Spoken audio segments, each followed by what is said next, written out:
August 14, 1965, 11:47. The Sands Hotel, Las Vegas. The private poker room on the 32nd floor smelled like Cuban cigars and broken promises. Dean Martin sat at the center table with a glass of bourbon that hadn't been touched in 20 minutes. He was watching the door. Everyone in that room was watching Dean. Frank Sinatra, Sammy Davis Jr., Peter Lawford, Joey Bishop. The Rat Pack in full formation. But tonight they weren't laughing.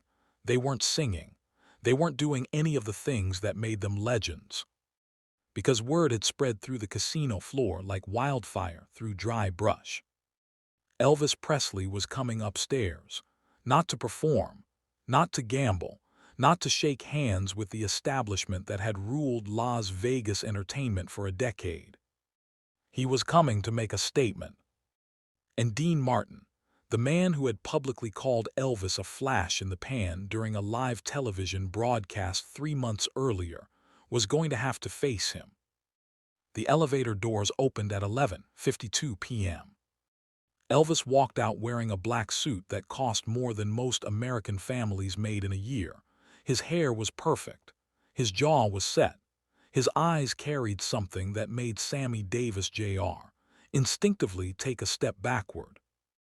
Behind Elvis stood two men, Red West and Sonny West, the Memphis Mafia's most loyal soldiers.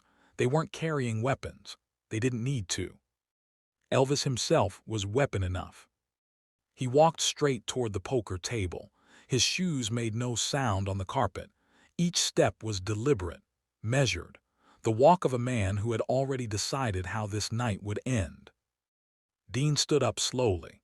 50 years of performing had taught him that the first man to show fear loses the room, and Dean Martin never lost a room.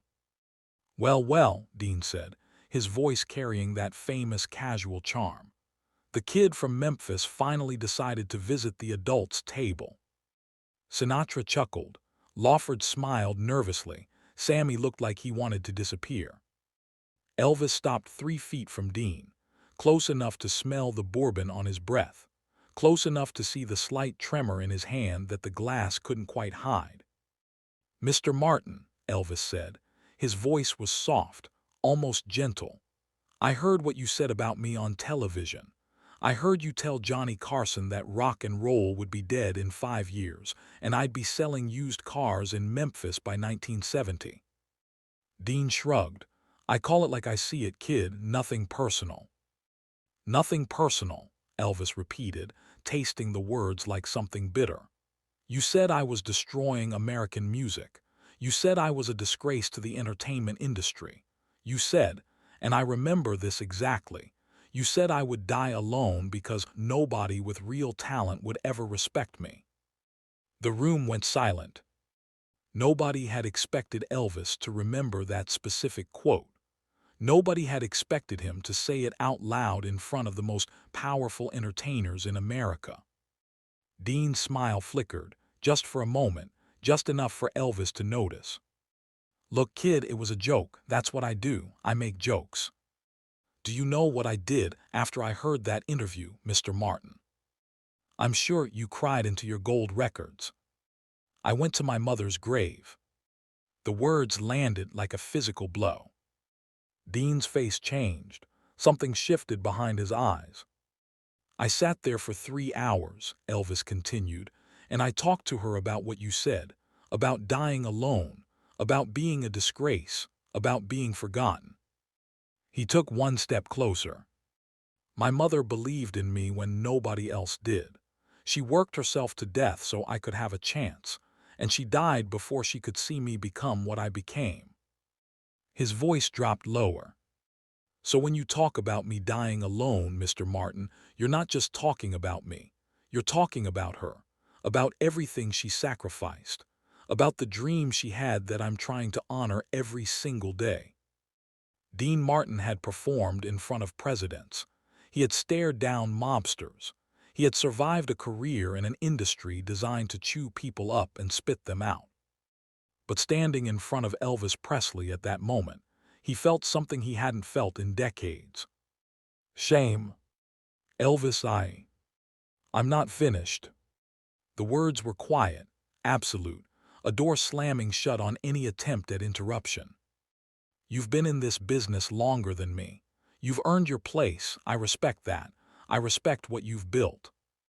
Elvis reached into his jacket pocket. Every man in the room tensed. Red and Sonny moved forward slightly, ready for anything. Elvis pulled out a photograph, old, creased, black and white. He held it up so Dean could see. Two women standing in front of a small house. One of them was Gladys Presley, Elvis's mother. The other was a younger woman with dark hair and sad eyes. "Do you recognize her?" Elvis asked. Dean's face went pale. "That's my mother," he said. His voice cracked on the last word. "Angela Crosty, before she married my father." "They knew each other," Elvis said. "Did you know that?" "Before either of us was born. Our mothers worked together at a textile factory in Ohio. Your mother was there for 6 months before your family moved to Steubenville." Dean shook his head slowly. "I didn't." "How did you?" "My mother kept every photograph, every letter, every memory of the people who were kind to her during the hardest years of her life." Elvis turned the photograph over. On the back, in faded handwriting, it read, "Angela and Gladys, summer 1923, sisters of the soul. Your mother gave my mother a winter coat when she couldn't afford one. Did you know that? Gave her the coat off her own back because she saw a young woman shivering and decided to do something about it." Dean's hand was shaking now. The bourbon glass rattled against his rings. "My mother told me about your mother," Elvis said. "She told me Angela was the kindest woman she ever met, that she never forgot her, that she prayed for her every single night until the day she died." He handed the photograph to Dean. "I didn't come here to fight you, Mr. Martin. I came here to give you this, because you should have it, because your mother's kindness to my mother is worth more than any insult you could ever throw at me." Dean Martin looked at the photograph. His eyes grew wet, his jaw tightened.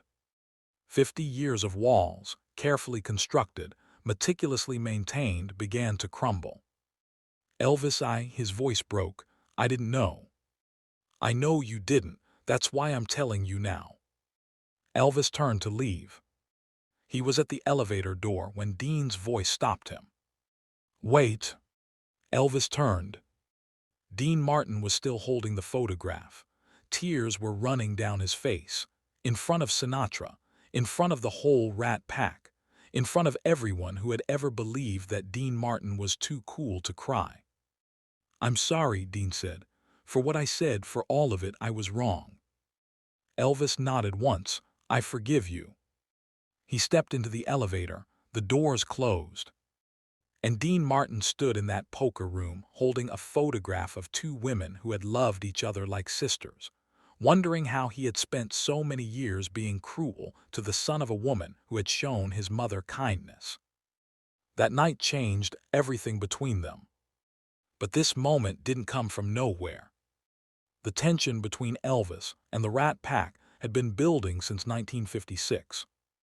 Since the first time Dean Martin saw Elvis perform on television and felt something he had never felt before. Fear. March 17, 1956. Dean Martin's living room, Beverly Hills. The television was showing stage show, Tommy and Jimmy Dorsey's program. Dean sat in his leather chair with a glass of scotch, watching with mild disinterest. He had seen 1,000 performers come and go. Kids with guitars, kids with dreams, kids who thought they could change the world with 3 chords and a hip shake. None of them lasted, none of them mattered. And then Elvis Presley appeared on screen. Dean leaned forward. His scotch froze halfway to his lips. This kid, this 21-year-old nobody from Mississippi, was doing something Dean had never seen before. The way he moved, the way the camera loved him, the way the teenage girls in the audience were screaming like they had witnessed the second coming. Dean's wife, Jean, walked into the room. "Who's that?" she asked. "Nobody," Dean said. But his voice was hollow. Because he knew, in that instant, with a certainty that settled into his bones like winter cold, that everything was about to change. Over the next 3 months, Dean watched Elvis's rise with growing horror. Every television appearance broke records, every single sold to #1, every concert sold out in minutes. And the audience, Dean's audience, the adults who had made him rich and famous, were losing their children. Teenagers who had grown up listening to Dean Martin and Frank Sinatra were suddenly throwing away their parents' records, suddenly treating crooners like relics, suddenly acting like everything that came before Elvis was irrelevant. Dean's record sales dropped 14% in 1956. His movie offers slowed down. Club owners who had begged for his presence started asking about his younger competition. For the first time in his career, Dean Martin felt obsolete. And so he did what frightened men have done since the beginning of time. He attacked. The jokes started small, a quip here, a jab there, little comments during live performances about that kid with the pelvis and whatever happened to real singing. But the jokes got meaner, the attacks got more personal. By 1960, Dean Martin had made hatting Elvis Presley part of his public identity. He called him a fraud, a flash in the pan, a symptom of everything wrong with American culture. And every insult was really just a mask for the terror that kept Dean awake at night. The terror of being forgotten. The terror of watching his legacy crumble. The terror of becoming exactly what he accused Elvis of being. A man who would die alone, unloved, unremembered. But here, what Dean didn't know. Elvis was watching. Elvis was listening. Elvis was keeping track of every single word. And Elvis was planning something that would take nearly a decade to execute. A plan that started with a photograph. A plan that ended with two men crying at a funeral.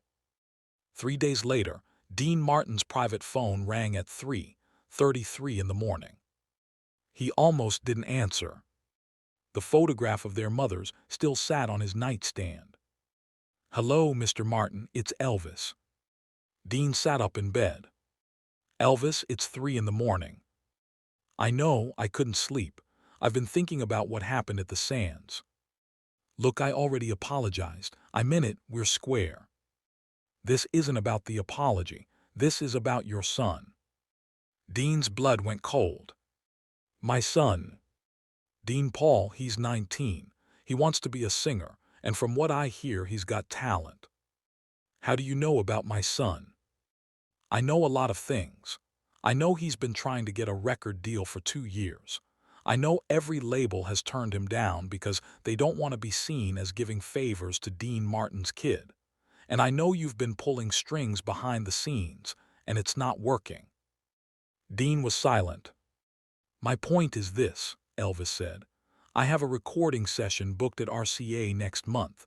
I have 2 songs that would be perfect for a duet, and I want Dean Paul to sing them with me."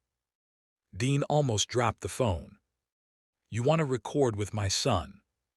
I want to give him a chance, a real chance, not because of who his father is, but because he deserves it." "Why?" Dean asked. "After everything I said about you." "Because your mother gave my mother a coat when she was cold," Elvis said, "and I believe kindness should be repaid." Dean closed his eyes. "Yes," he whispered, "God, yes." "One condition," Elvis said. "Anything. Stop making jokes about me on television, not because they hurt my feelings, they don't, but because every time you do it, your son has to watch his father be cruel, and that boy worships you. He deserves better." Dean swallowed. "You're right," he said. "I'll stop." The recording session happened in September 1965. Those songs were never released, but they launched Dean Paul's career. And they began a friendship that nobody knew about. A friendship built on midnight phone calls and shared fears. A brotherhood. In 1973, Dean Paul enlisted in the California Air National Guard. Elvis flew in quietly for the ceremony. Afterward, the two men hugged in a parking lot, crying. "That's what brothers do," Elvis said. 4 years later, Elvis told Dean something he told no one else. "I'm drowning, Dino," he said, "and I don't know how to swim anymore." Dean promised to take care of his people. On August 16, 1977, Elvis Presley died at Graceland. Dean Martin didn't speak for 3 hours. At the funeral, he walked to the casket and placed a photograph inside. Angela and Gladys, summer 1923, sisters of the soul.